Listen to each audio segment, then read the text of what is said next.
Hi everybody, nice to see you on this sunny May day. It's not quite as sunny as it was 3 years ago on the day Harry and Meghan tied the knot in Windsor, but that's what we're here to talk about today. I am Anne Gripper. Normally I am hosting Pod Save the Queen, where we talk about all things royal every week, but I'm delighted to have my path cross once again. Darren and I used to usually see each other at football matches, but now our paths are crossing on the royal front. So Mirror columnist Darren, welcome. Nice to see you. Thank you. Nice to see you too. And you're right. It's not as sunny a day as it was 3 years ago, but and also it's not as high profile a day, is it? Because on that day, Harry and Meghan really did dominate the news agenda to the exclusion of everything else. I mean, the full page, front page of what was a really, really happy day. And today, barely a mention on the social media feeds and, well, on the news agenda everywhere.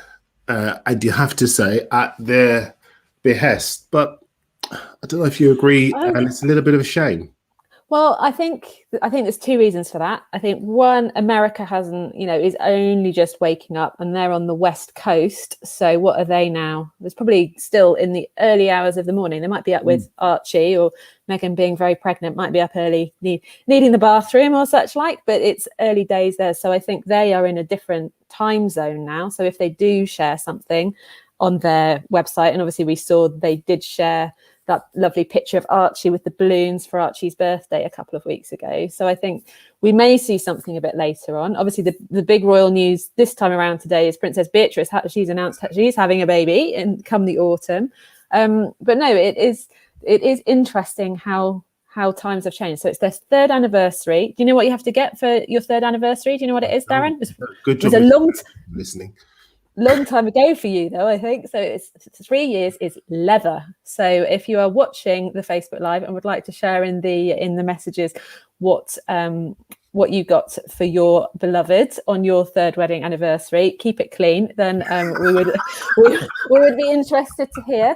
My husband got me a leather-bound guest book, and I got him, he needed some new belts, so slightly less special. I got him some belts. So anyway, back to Harry and Meghan, who are the real stars of the show. Darren, what are your memories of that wedding day? Well, you started with the weather, Anne, and I do remember it being a blisteringly hot day. I remember it being a really pleasant, happy day. I'd be wrong not to mention the cultural significance of it. I had family around my house. We had a big barbecue. The TV was on. We were all sat around it. And it was the day when this monarchy that was previously seen as archaic and behind the times was suddenly being modernized in a huge way by this young woman who was confident and refreshing, and such I don't want to use the phrase breath of fresh air, but she actually was, and it was just such an uplifting day. She looked great. Her dad walked her down, Harry's dad walked her down the aisle. You had all of the great and the good who were there. Of course, Oprah was there, who would go on to play a fateful part, if you like, role in her life and her extrication from the family. But the day itself was a really, really uplifting day. And I think people all across the country, black, white, whatever, they looked at that day and they had a real feeling of joy and optimism about what would follow. And I mean, the visuals on that day were incredible. She looked amazing in her Givenchy wedding dress, and the really sort of ethereal music as she walked down the aisle, initially on her own and then accompanied by Prince Charles. And weddings are happy occasions, and that was a hugely happy day. When you talked about having family around and things, did it feel very different to you? Did it Yeah, I mean, listen, I'm old enough to remember when Charles married Diana, and that was all, there was lots of pomp and a ceremony, and it was all very formal at the time. This was slightly different to me. This felt slightly more relaxed. This felt like we could become a part of it. And again, I say we advisedly because, Black Britain looked at that. They saw the Kingdom Choir singing at the event. They saw the cultural significance of this biracial woman marrying into one of the most famous families in the world. And they speculated and were very hopeful about the impact that would make on that family. So, to go back to that day, I sat, we had a barbecue at mine. I'm sure you had a barbecue. Loads of people on that day. It was a wonderful day. And we all looked at it and we marveled at it. I'll be honest, it was a time of great significance, I would imagine, for many Black and brown people across this country, obviously on the other side of the Atlantic as well, because we saw this young man besotted by a woman he'd met, was it 2 years previously? And just sort of bring the royal family into an era that we had hoped at the time would mark a real change in the way that they went about their business. And I think a lot of people remember from that day as well, Reverend Michael Curry preaching powerfully and in a very unroyal wedding way about love and kind of just carried away, well, not exactly carried away with the moment, but, preaching from the heart, essentially. Absolutely. And this is the thing. I mean, you're bringing it back to me now, because I remember seeing him and thinking this was what culture a lot of African and Caribbean people are used to in their churches, and it was being brought to a different audience, and it was being well received by a different audience, and there was unanimity in just how refreshing it all was. And it was a colorful occasion. It was a vibrant occasion. Listen, your designers far better than I do. But I think it was a day where I think there was a bit of Stella McCartney there. Oh, yeah, the later dress for the evening do. Well, sort of glammed up with the James Bond car as they headed off in the. And we watched it. We watched all day, and there was a different kind of fascination to that day than there was all those years ago, because all those years ago it was the royals. I'm seeing several marriages, but we were never really a part of it. We felt a part of this one. We felt invested in this one. I think that was the big difference between then and now.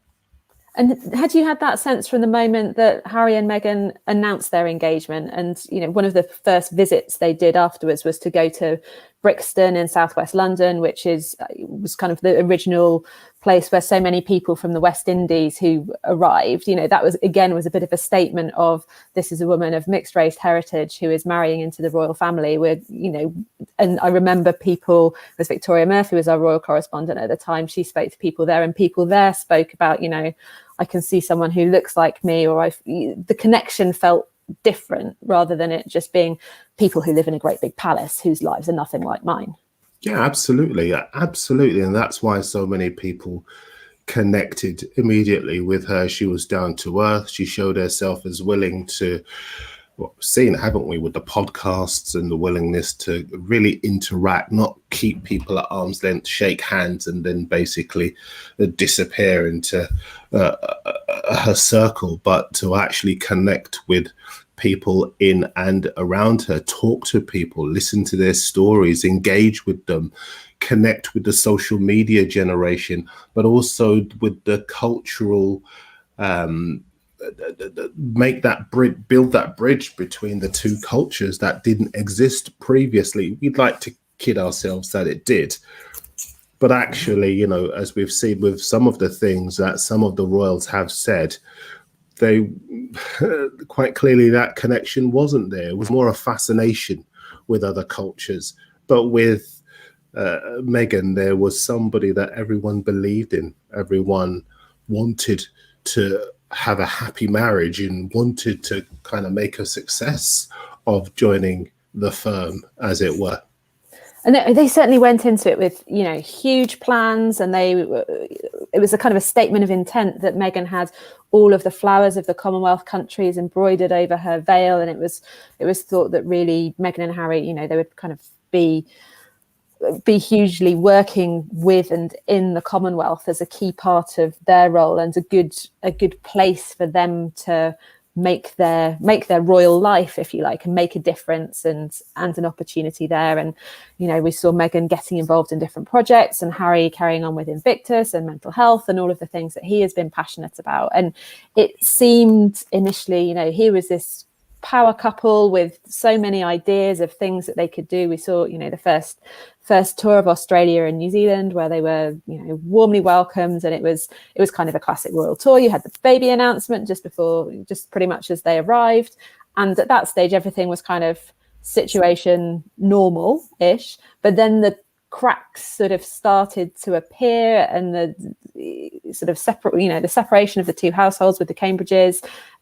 Clearly Meghan has subsequently spoken about how difficult she found that time and how unsupported she felt, particularly struggling with her mental health during her pregnancy, and, you know, that world. And presumably the two of them were having conversations throughout of what actually is our future. Do we want this life? Can we cope with this life? And I guess it came to a public, visible head when, in that sort of, you know, the famous moment in the South Africa documentary on their second tour, when Archie was a little baby, being asked, you know, are you okay? Thanks for asking. Not many people have asked me that, and it's not enough to survive. You've got to thrive. Those are the kind of the two sound bites which open the box of, like, actually everything is not okay here. Something has failed, something has broken down, and it turned out to be irrecoverable, essentially. How do you see how everything has collapsed? Well, you've done a really good job of summing it up there, and one of the key things I often say is that it's okay not to like Harry. It's okay not to like Meghan. You know, everyone has their own opinions. There were times when they would preach about the planet and global, you know, the environment, and of course they were flying around everywhere, and that didn't sit well with a lot of people, with some justification. So it's okay not to like them. It's okay sometimes to point to some of the things that are a double standard, because there were some things that were a double standard. But I think that sign of a young man sending out signals suggesting that he wasn't okay, I think that was, he was talking to Tom Bradby at ITV at the time. And that it set alarm bells ringing, really. It was the start of last year. I think a lot of people, there hadn't really been any vitriol towards them at all. In fact, there was a lot of talk, you know, there was a lot of goodwill still. You know, Archie was born in the previous May, and you know, they had the birth at the Portland Hospital in London, and everything appeared to be rosy. I mean, it wasn't until the July, wasn't it, that they talked about stepping back from their roles as working royals after their months in Canada. Yeah, but, so I think the pandemic has shifted our time space. We've kind of lost a year, I think. So it was the beginning of last year was when they announced, after their time in Canada, yes, actually we're stepping back. So it's 15 months already since then. And I think around Archie's birth, I think possibly that was when it possibly came to a crunch point for Harry, because he had so much of that, well, we want to know where they're giving birth, but they didn't want to tell us where they were giving birth. They wanted that to be very much private, and they weren't going to do anything. And Harry was so elated about becoming a dad that he came out and gave that sort of impromptu chat when he was, you know, even chatting with the horses, and you could see his sort of pure joy at being a dad, but then, you know, not wanting to release the names of the godparents. Well, that's what I was about to get to. I mean, I think we saw a few signs there around the willingness to sort of put some barriers up. And then obviously we saw when he told Tom Bradby that not many people have asked me if I'm okay. And that was another crack, if you like, in the dam, which eventually began to burst. And I think it's a shame, man, that he hasn't had more sympathy for this. And it's a shame that a man who's surrounded by opulence and pomp, ceremony, all of the wonderful things that we've discussed, just felt that he couldn't cope. And yet so many people were so unwilling to listen because they felt that there were other things that he did wrong. And they felt he was selfish, and they felt that, and obviously their feelings towards Meghan were well documented. And so they were unwilling to listen to a young man crying for help. And I've always had a little bit of a concern about that, because when you strip everything away, all of the politics, all of the double standards and everything else, the bottom line is that you had a guy crying for help. And as we now know, subsequently, he said he wanted to leave the royals' families a decade earlier, in his 20s. So the reception to that, where it should have spawned more sympathy or more of a conversation about mental health, all of the animosity maybe going to one side. Instead, we had a guy vilified, really, and people telling him, okay, Harry, shut up now, which has continued even to now. And, it came to a head with the interview with Oprah, but the signs were there before.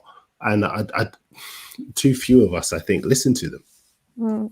I think it's interesting you're talking about when the sort of the kickback against them started in some ways, because I think the feeling that I've got, or the feeling that we've always had on Pod Save the Queen, is absolutely they've got every right to, everybody should have the right to choose how they live. And just because you're born into the royal family, it shouldn't actually mean you have to live that way if you choose not to, and you should be able to sort of extricate yourself from that.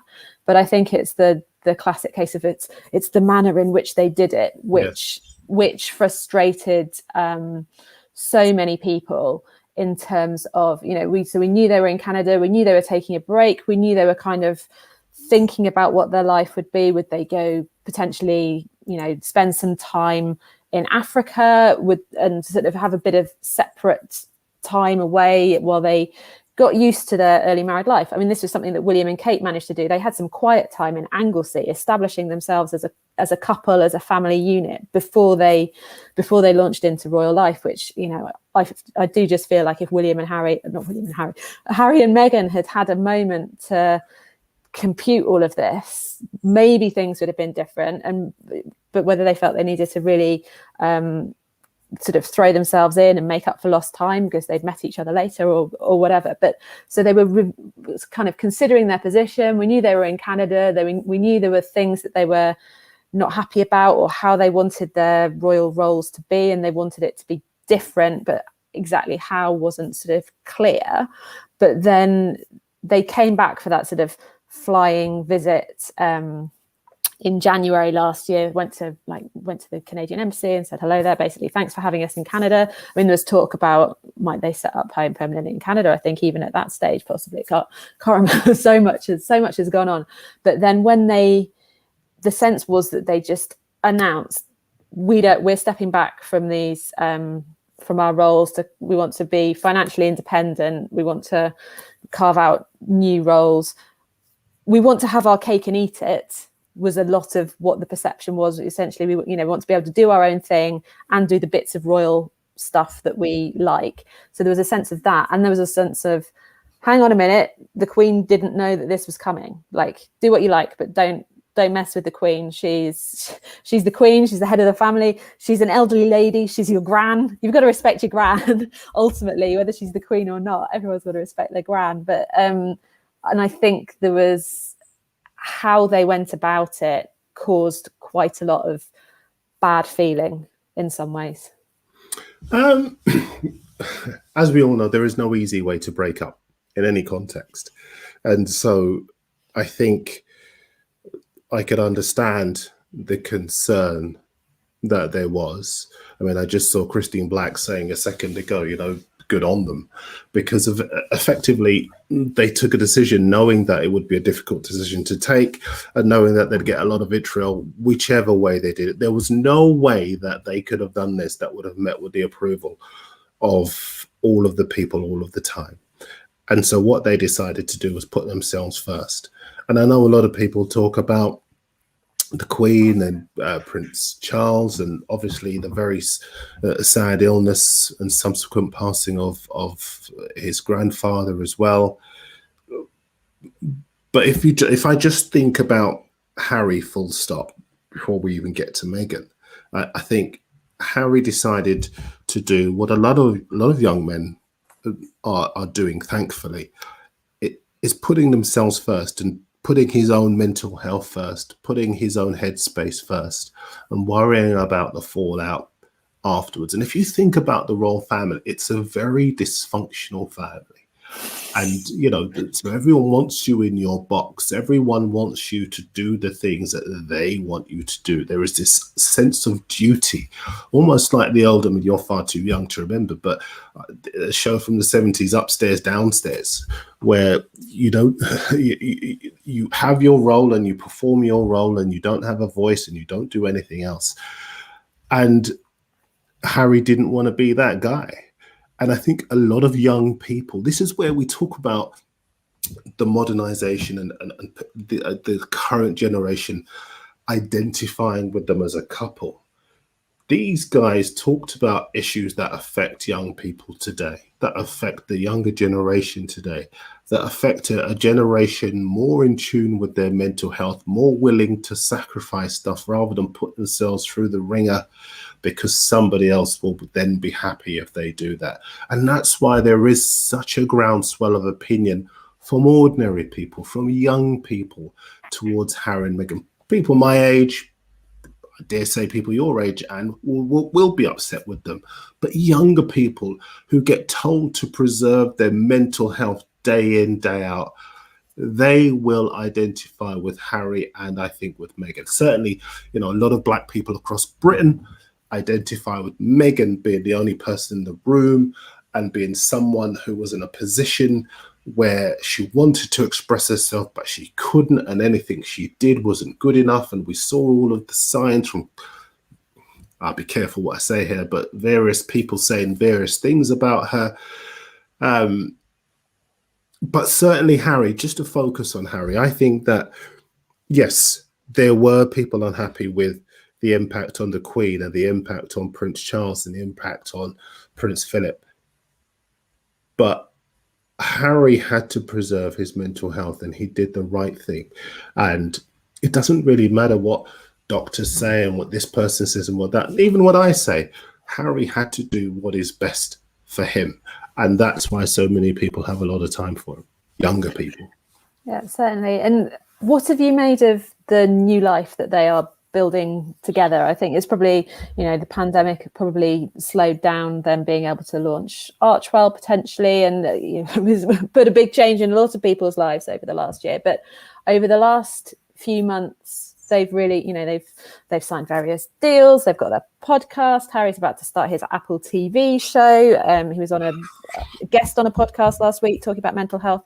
There was obviously the big interview with Oprah, what was that, about 6 weeks or so ago now, which we're obviously all still talking about because it was deeply personal for both of them, and you know, threw a lot of stuff out into the spotlight, which raises some questions that the royal family internally, inside, behind closed walls, will continue to be dealing with, I'm sure. But you know, the kind of the new life that they're building, or how you see them going. They've also got another baby on the way as well. I mean, you know, things that are less unusual in the first 3 years of marriage is got one baby, another one on the way. But to uproot your life to the other halfway around the world, set out on a whole new career compared to, I mean, never mind what you were doing at the time, but what you were born into to a certain extent.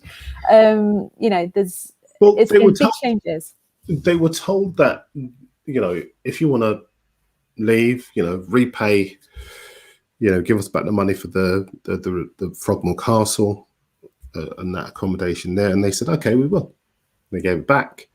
And You know, all of the things that people said, if you want to leave, then don't expect the taxpayer to pay for you. So, okay, fine.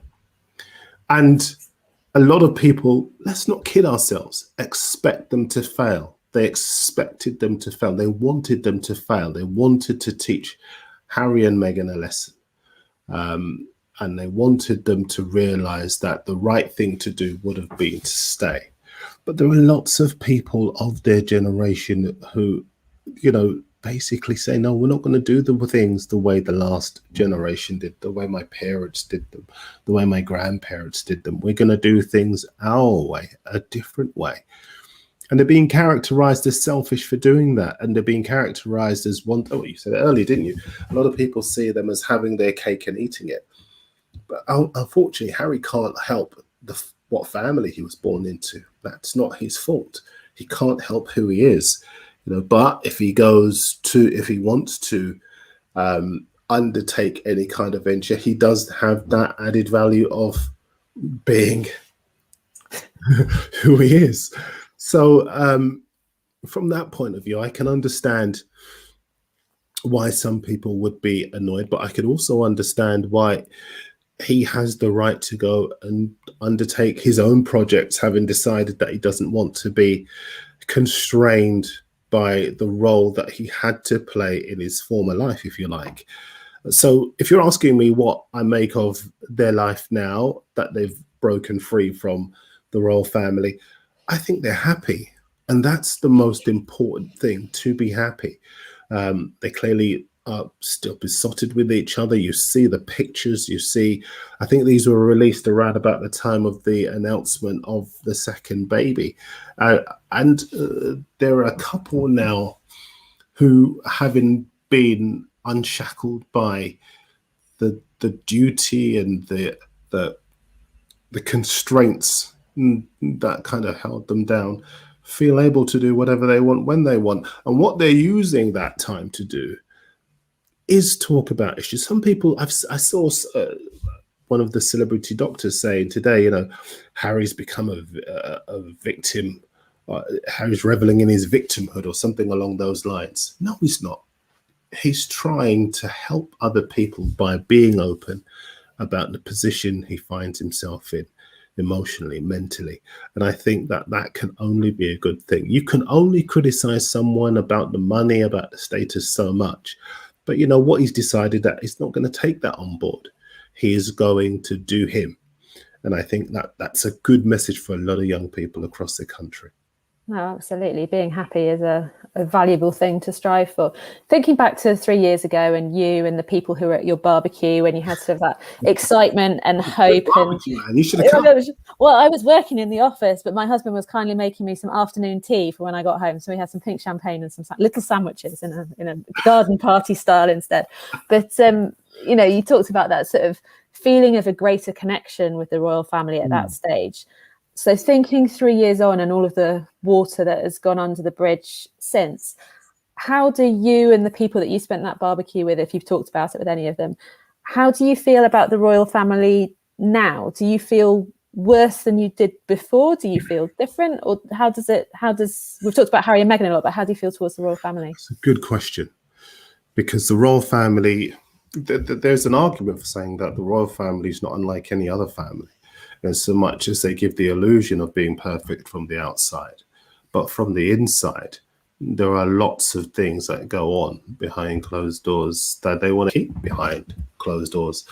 And there are lots of cracks below the surface. I think what Meghan exposed, that interview with Meghan for the royal family, was ugly. It was awful. It betrayed so much that there wasn't to like about the royal family, but it was necessary. It was important. It had a huge ripple effect because lots of Black and brown women around the country felt able to speak. They felt empowered by her. And they felt that they were in a position to be as bold as she was in speaking out. But also, you know, we saw, didn't we? The royal family themselves said, look, we got to look at ourselves. We made mistakes and there are issues that we've got to deal with, and we'll try and deal with them in-house. And that was a step in the right direction. Although, having said that, you know, there is no, as far as I'm aware, before we came in, I didn't see any message from any of the social media feeds from Kensington Palace wishing them a happy anniversary. I might be mistaken. Have you seen any?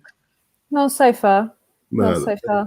So, on the one hand, you know, that message at the time that, you know, we'll deal with it, we'll take him into the bosom of the family and we'll deal with these things. Clearly they haven't.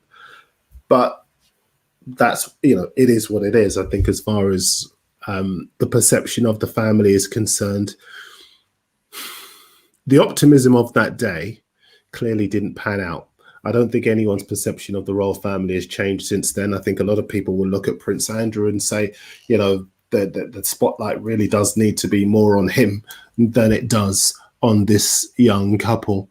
I think as far as they are concerned, a lot of people will look at them, a lot of young people. I keep saying a lot of people because I know that there are a lot of older people who will always be upset with them, who will always be upset with what they've done, who will always describe Harry, well, both of them, as selfish for wanting to extricate themselves from the family. They will always be unhappy with them for what they see as the impact on his grandparents. But, you know, I think their eyes were wide open when they took that decision to step back. And I think they took the decision that they had a choice of either being unhappy behind closed doors or happy taking the decisions that they have done to go elsewhere and live a different life. So how do we see the royal family? I think we see them still in the same way. I think they've still got their same problems. As I said before, they are a dysfunctional family who are more concerned about optics than they are about actually dealing with the problems that exist. And so I don't think in the eyes of a lot of young people that perception would have changed.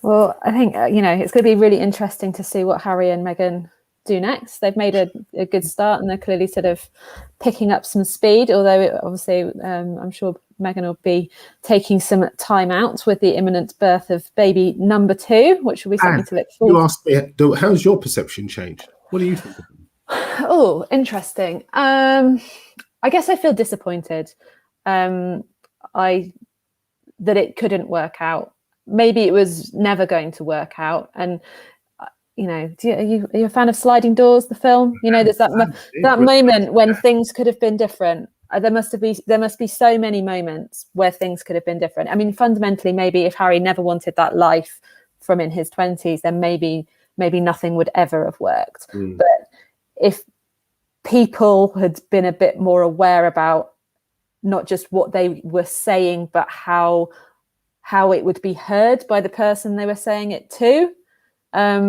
you know, a bit more sort of empathy and compassion or understanding, you know, people, whether it's people working in the palaces or the royal family themselves, like how to do those things. I mean, maybe you just don't know. Maybe it could never have worked out. Maybe it was just incompatible ideas. But I do feel like there is something about the sort of the speed of change, but I guess that's about roles and how they wanted to live their royal roles rather than how they wanted to live their lives. And that it's difficult to get an understanding of what was family life really like behind closed doors. What were those relationships like? Were they supportive and helpful in the way that, you know, I'm lucky I've got a loving and supportive family, and if I need help and I ring them up, they're there, or that, you know, they're there on the end of the phone for me if they can't be there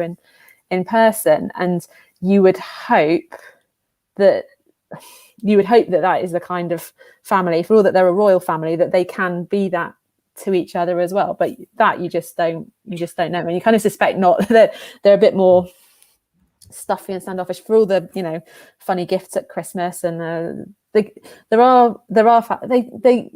some of them who clearly do enjoy hanging out with each other when they get together and having a laugh, or sort of Harry's got close friendships with various of his cousins and that kind of thing. And ultimately I think it's really sad that a family has disintegrated and everything is now fractious, and you've got half of it who feel like the only way that they can address it is publicly in some ways, because that's the life that they've chosen. And then there's the other half who are just so used to addressing everything privately. So you've got this massive clash of cultures and ways of doing things. And for any family breaking down to that degree, and where it's hard enough when you've got people that you love living on the other side of the world, a grandson or a great grandson or a nephew or whatever who you hardly getting to see. And then there's this sort of family row going on in the background as well. That makes that sort of 18 times harder. And I hope it can be healed and improved, either by people realize, time can be a great healer. I mean, I think, what did Harry say in the interview with Meghan? Our relationship is distance at the moment, sort of trying to take the pressure out of it.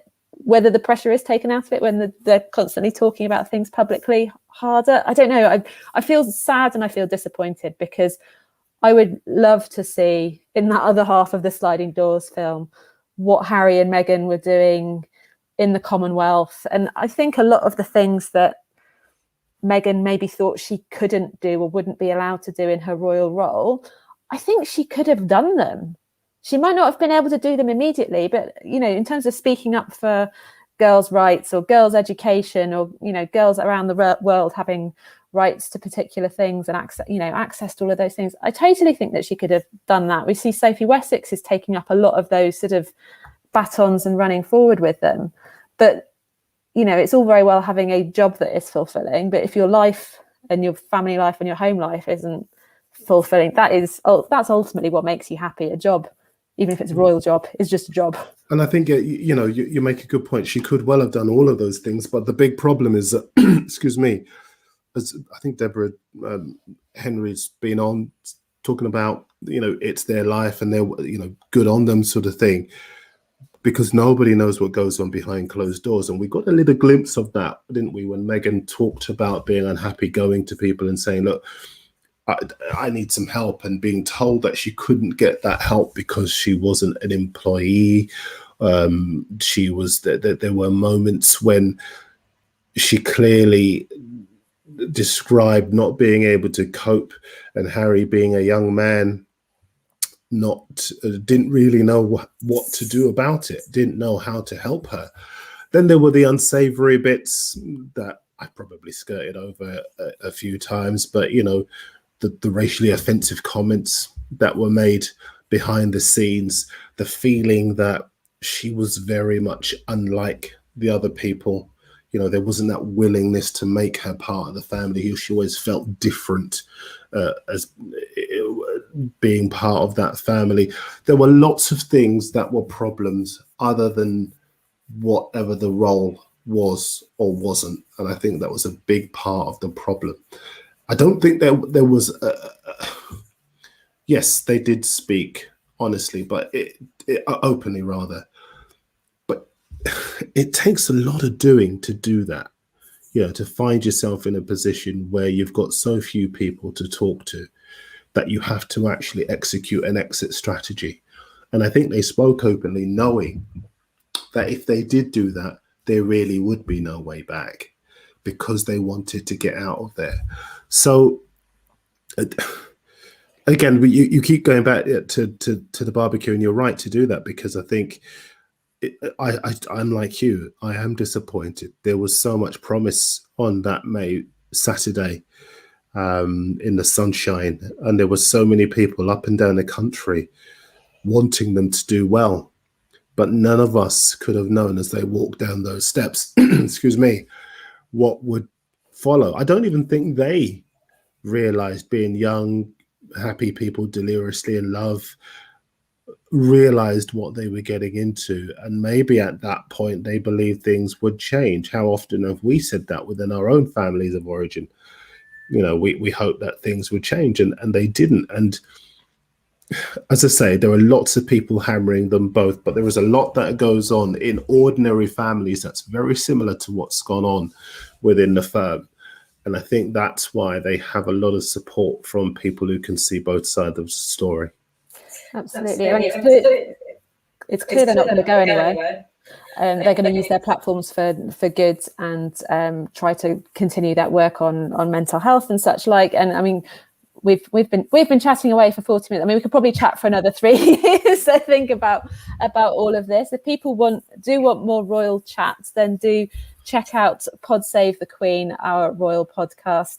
You can find us at podfollow.com/pod-save-the-queen for all your royal chat every week. Darren, I hope if either on Facebook Live or on the podcast, we'll get to chat again very soon. It's been lovely catching up. Great to hear your views. Thank you, Anne. You too. Thanks everybody for joining us, and we'll see you again. Good to get my fascinator back on for another royal wedding anniversary. Happy anniversary, Harry and Meghan. All the very best.